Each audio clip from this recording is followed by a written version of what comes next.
সবার কারণ বাবের ভারত নয়, তাই জন্য আমরা ভারতকে ছাড়বো না, এটা মাথায় রাখতে হবে। তো তারপরে ভাই জানেন আমার, যারা আমার শুনছেন, আপনারা কেউ বাড়ি যাবেন না, যার জন্য অধীর আগ্রহে বসে আছেন সেই মহামানব, সেই যুবকদের আইকন, সারা বাংলা সংখ্যালঘু যুব ফেডারেশনের সম্পাদক মাওলানা কামরুজ্জামান সাহেব এসে গেছেন, তাল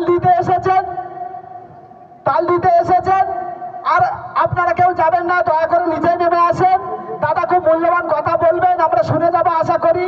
বিশেষ করে আগামী 26 তারিখে যে মুসলিম পার্সোনাল ল বোর্ডের যে সভা ডাকা হয়েছে ব্রিগেডে, আমরা সবাই যাবো তো? ইনশাআল্লাহ কলকাতায় ওই দিন আমরা স্তব্ধ করে দেব, কোন গাড়ি ঘোড়া চলতে দেব না, আমরা বুঝিয়ে দেবো মুসলমান আমরা কি করতে পারি।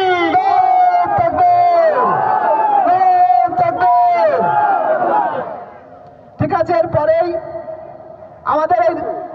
আমাদের মধ্যে আমাদের মাহফুজ ভাই সাহেব আছেন, মাওলানা মাহফুজ সাহেব, উনি অন্য জায়গায় যাবেন। কিন্তু একটা আমি আপনাদের কাছে রিকোয়েস্ট করবো দাদারা, মাত্র 2 মিনিট থেকে 3 মিনিট নেবেন, কেন সবাইকে দিতে হবে, এইটা একটু মাথায় রাখবেন আমাদের বলতে। ঠিক আছে, মাহফুজ সাহেব একটু বলুন।